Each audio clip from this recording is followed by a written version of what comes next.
Dahil sa malamig at pabago-bagong lagay ng panahon, muling binabantayan ngayon ng PHO Kamsur ang ilang respiratory illness tulad ng ubo. Ayon kay Dr. Maria Angelia Villas ng Provincial Health Office o PHO Kamsur, kadalasang tinatamaan ng ubo ang nasa extreme age group kabilang na ang mga bata at mga nakakatanda. Ngayon po, ang pinaka-binabantayan namin is yung mga nasa extreme age, no?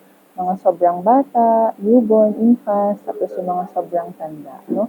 Kasi sila po talaga yung mga mabababa pa yung immune system, no? So, ina-advise po namin, lalo na yung mga middle-aged patients na kung nakakaranas po sila ng ubo lagnat, sipon, dapat po kahit ongoing medication, dapat nagsusuot pa rin po ng face mask. Tapos kung uubo, wag po nila harap sa mga kasama, lumayo sila, no? Para yung mga particles hindi po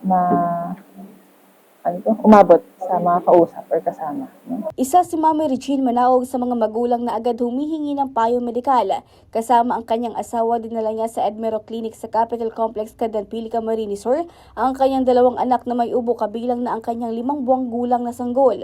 Ayon kay Mami Regine, hindi niya binabaliwala ang pag-uubo ng kanyang mga anak dahil mahirap magkasakit ang mga bata lalo na sa ganitong panahon. As long as may nakikita ka na po na parang sintomas, dapat po ipa-check up mo na para po hindi din maglala. Yun din po yung nakikita ko sa mga FB, sa mga social media na dapat pag may mga sintomas na, dapat magpa-check up na. Kasi pag lumala daw po, baka dumating sa point na yung sa pulmonya, di ba? Yun din po yung ayaw ko. Kasi mahirap po pag yung bata na yung nagkakasakit.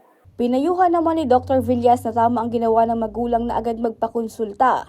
Aniya hindi dapat pabayaan ang mga ubo lalo na kung ito ay tumatagal ng ilang araw dahil maaari itong humantong sa mas malubhang sakit tulad ng pneumonia at TB o tuberculosis. Ang kasi namin, lalo na kapag kabata, hindi pa sila masyado nakakapag-express ng sintomas nila. So, if napapansin na po ng mga magulang na may kakaiba sa bata or like nahihina, inuubo, sinisipon, mainit, ipa-check up na po natin, no? So, tapos kapag napa-check up na po natin, maging compliant pa rin po sa follow-up schedule para maiwasan natin yung paglala. Samantala, pinapasalamatan ni Mami Regine kasama ng iba pang pasyente ang Provincial Government of Camarines Sur sa pagkakaroon ng malalapit at naaasahang health clinics at healthcare on-the-go assets sa pamuno ni Gov. El Revillafarte na naglalayong ilapit at padaliin ang pag-access ng serbisyong pangkalusugan sa mga Camarines.